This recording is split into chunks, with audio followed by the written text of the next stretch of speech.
Imaginez commencer votre journée en déposant dès les premiers instants tous vos fardeaux au pied d'un refuge inébranlable, ce lieu sacré où la paix ne s'achète ni ne se trouve dans le tumulte du monde, mais qui s'épanouit dans la profonde relation avec Dieu, notre forteresse invisible. Cette prière du matin, inspirée du puissant appel du psaume 46:1, vous plonge au cœur d'une vérité bouleversante. Face à l'anxiété, aux inquiétudes et aux tempêtes de la vie, vous n'êtes jamais seul. Dieu est cet allié immuable, toujours présent, prêt à vous soutenir, à apaiser votre esprit et à vous offrir une protection qui transcende les circonstances. En vous invitant à lâcher prise et à confier votre vie à cette force divine, cette vidéo vous guide pas à pas vers une paix intérieure durable, une sérénité née de la confiance profonde que rien ne peut briser lorsque l'on s'abandonne à cette présence. Mais au-delà de cette guérison personnelle, la prière devient aussi un appel vibrant à devenir porteur de lumière et d'espérance pour vos frères et sœurs. Un rappel que la paix reçue est un cadeau à partager, que cette protection est une mission à porter ensemble. Dans ce moment sacré du matin, ce rendez-vous intime avec Dieu, vous découvrirez comment transformer vos luttes en force, vos doutes en foi vivante, et comment cette communion spirituelle ouvre un espace où règne gratitude, courage et amour. Abonnez-vous, car chaque jour offre une nouvelle opportunité d'élever votre âme, d'apaiser votre cœur et d'embrasser pleinement la protection divine qui vous entoure. Démarrons ensemble ce voyage vers la paix profonde, incassable, changeant à tout jamais votre manière de vivre et d'aimer. Si cela résonne déjà en vous, prenez un instant pour aimer cette vidéo et la partager avec une personne que vous savez en quête de cette paix. Votre soutien permet à ce message d'atteindre plus de cœurs et de semer l'espérance là où le doute s'est installé. Nous avons ouvert cette conversation en évoquant cette forteresse invisible, ce refuge inébranlable que Dieu représente pour nous, en s'appuyant sur l'écho puissant du psaume 46. Mais que signifie concrètement, dans nos vies frénétiques et hyper connectées du XXIe siècle, de déposer ces fardeaux au pied de ce refuge? Comment cette vérité ancienne peut-elle transformer notre quotidien, saturé d'alertes, de notifications et d'injonctions à la performance? Le premier pas, le plus fondamental, est le lâcher-prise. Ce n'est pas un abandon passif, une démission face aux défis. Bien au contraire, le lâcher-prise est un acte de courage immense, une décision consciente de céder le contrôle sur ce qui échappe à notre emprise, pour mieux se concentrer sur ce que nous pouvons influencer, avec la guidance divine. Dans notre société, où l'on nous enseigne à tout maîtriser, à anticiper chaque scénario, à optimiser chaque minute, l'idée de lâcher prise peut sembler contre-intuitive, voire risquée. Pourtant, c'est précisément dans cette confiance que réside la véritable puissance.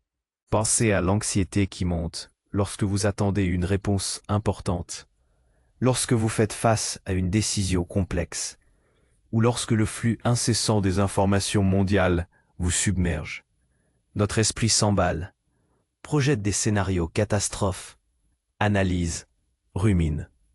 C'est l'illusion du contrôle qui nous piège. Nous pensons qu'en y pensant encore et encore, nous trouverons une solution ou éviterons le pire. Mais souvent, cela ne fait qu'alimenter un cycle d'angoisse stérile.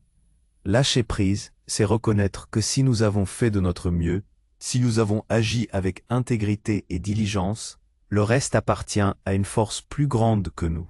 C'est un acte de foi qui libère une énergie mentale et émotionnelle considérable, énergie que nous pouvons alors rediriger vers des actions constructives ou simplement vers la jouissance de l'instant présent.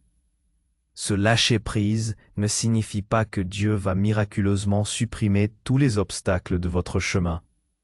La vie continuera de présenter son lot de défis, de déceptions, de pertes. Mais la nature de la protection divine, ce qu'elle nous offre, n'est pas une bulle impénétrable qui nous isole de la réalité.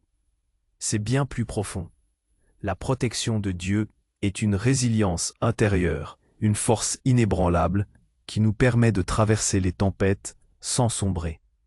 C'est une paix qui ne dépend pas des circonstances extérieures, mais d'une certitude ancrée au plus profond de notre être. Nous ne sommes jamais seuls. Imaginez une barque en pleine mer. La tempête fait rage, les vagues sont immenses. La protection divine, ce n'est pas l'absence de tempête, mais la conviction que le capitaine est présent à bord, qu'il connaît la route et qu'il vous donnera la force de tenir bon, de maintenir le cap et même de réparer les avaries.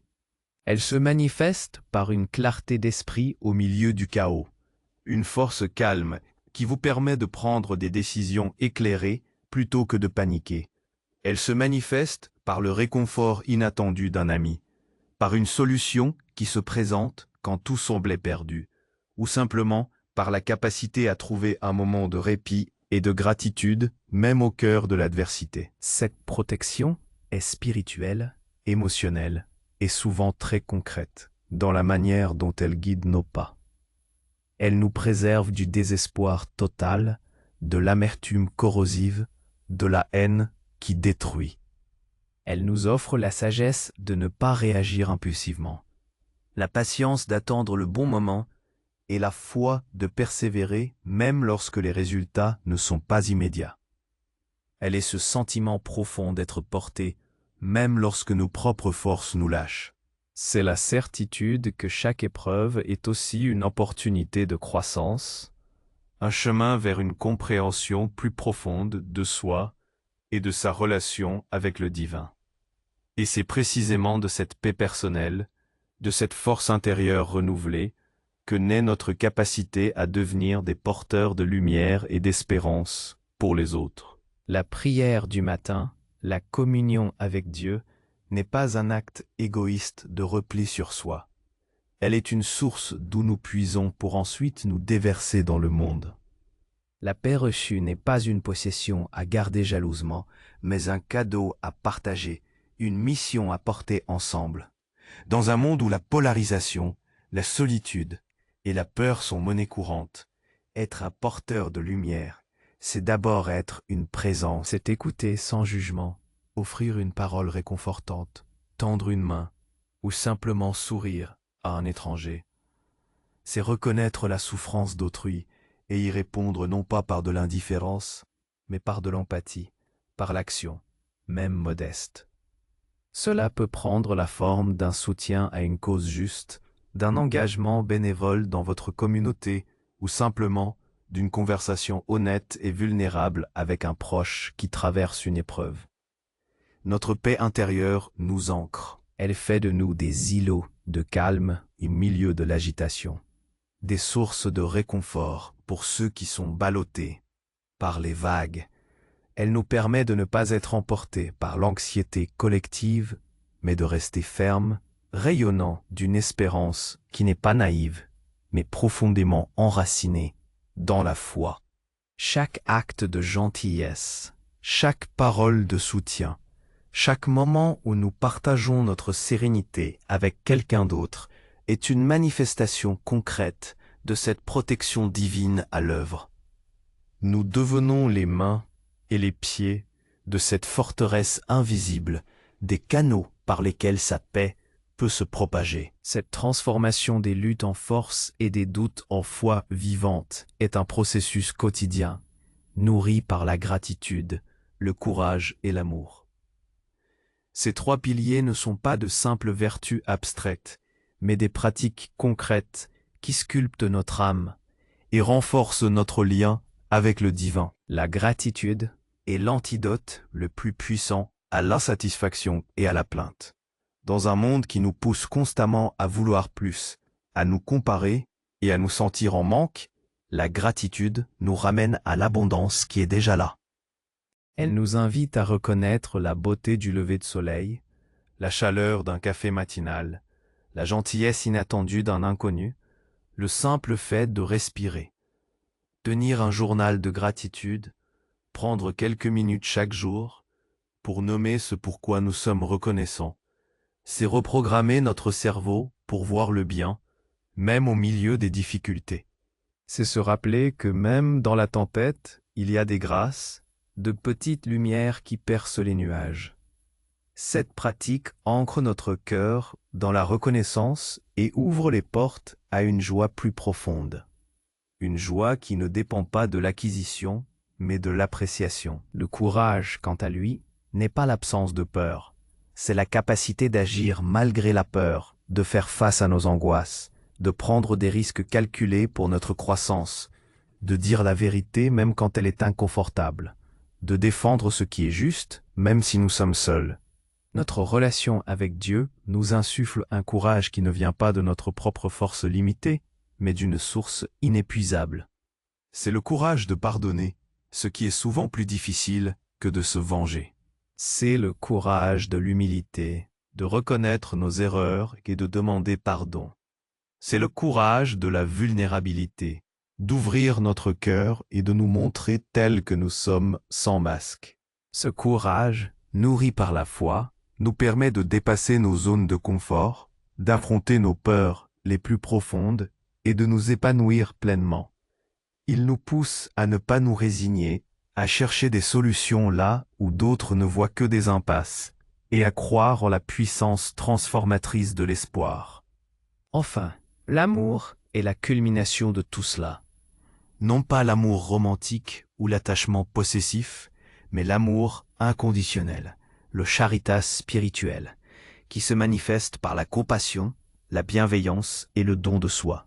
C'est aimer son prochain comme soi-même, aimer même ceux qui nous blessent, car nous reconnaissons en eux une part de la même humanité, une étincelle divine. Cet amour nous pousse à agir non par devoir, mais par une profonde connexion avec toute vie.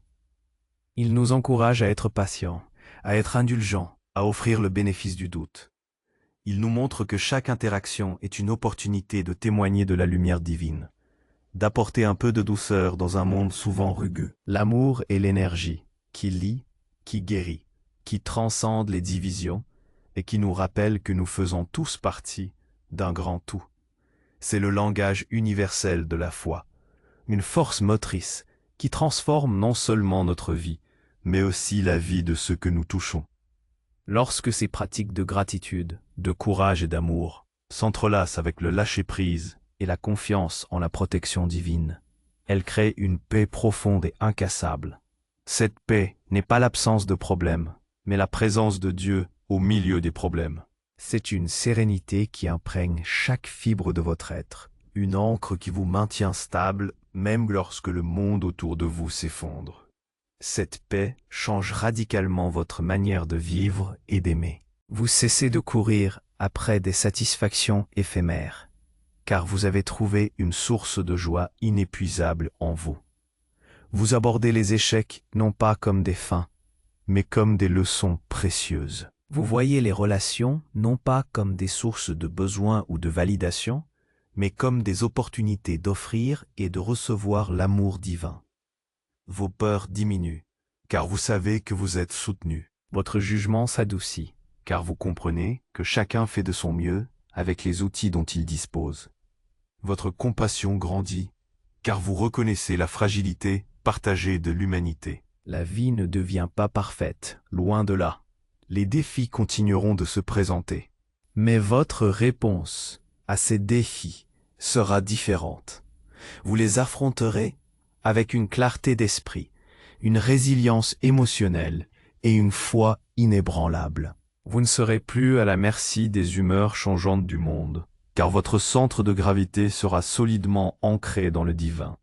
C'est une liberté immense, une libération des chaînes de l'anxiété, du ressentiment et de la peur. Comme le disait saint Augustin, dont la sagesse a traversé les âges, « Tu nous as fait pour toi, Seigneur, et notre cœur est sans repos tant qu'il ne repose en toi. » Cette vérité intemporelle trouve un écho particulier dans notre époque moderne où tant de distractions nous éloignent de ce repos véritable. Notre quête incessante de bonheur dans le matériel, dans la performance, dans la reconnaissance extérieure, est une course sans fin qui nous laisse toujours sur notre faim.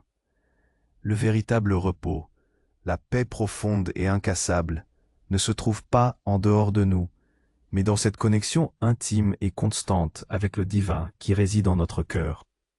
C'est là que se trouve notre véritable forteresse, notre source inépuisable de force et de sérénité. Alors, au-delà de cette vidéo, au-delà de ce moment de réflexion partagée, je vous invite à poser cette question cruciale. Où cherchez-vous réellement votre refuge quand la tempête fait rage?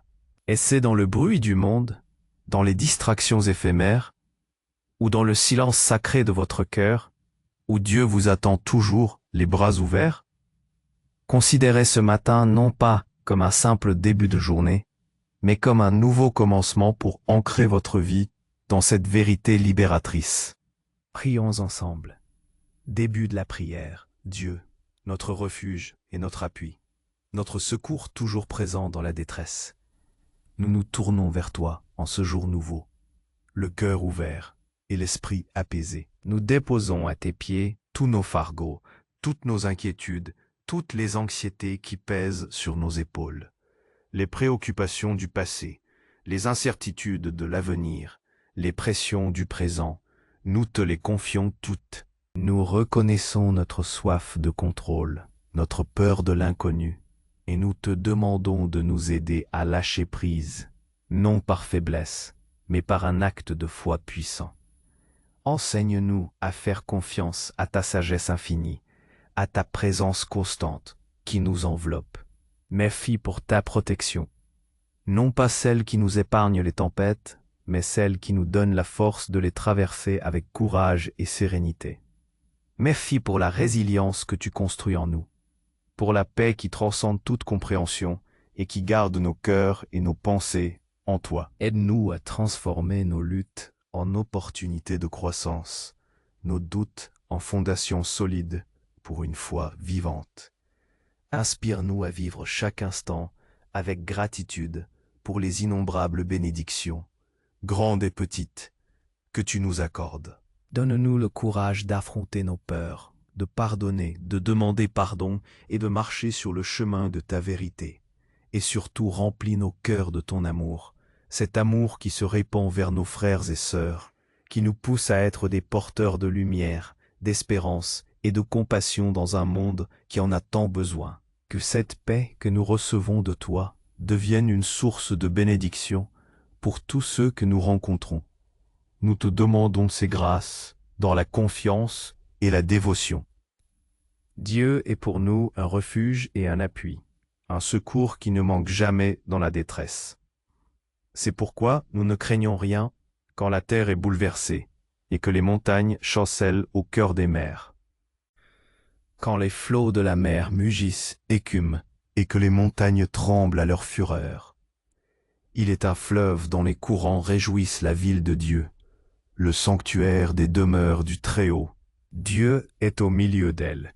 Elle ne chancelle point. Dieu la secourt dès l'aube du matin. Des nations s'agitent, des royaumes s'ébranlent. Il fait entendre sa voix, la terre se fond d'épouvante. L'Éternel, désarmé, est avec nous. Le Dieu de Jacob est pour nous une haute retraite. Venez, contemplez les œuvres de l'Éternel, les ravages qu'il a opérés sur la terre. Il a fait cesser les guerres jusqu'au bout de la terre. Il a brisé l'arc et rompu la lance. Il a brûlé au feu les chars. Arrêtez, et sachez que je suis Dieu. Je domine sur les nations, je domine sur la terre. Amen. L'Éternel des armées est avec nous. Le Dieu de Jacob est pour nous une haute retraite. Amen. Si cette prière a touché votre cœur et vous a apporté un moment de réconfort, n'oubliez pas de laisser un j'aime et de partager vos pensées ou vos intentions de prière dans les commentaires ci-dessous. Votre participation nourrit notre communauté et aide ce message à rayonner.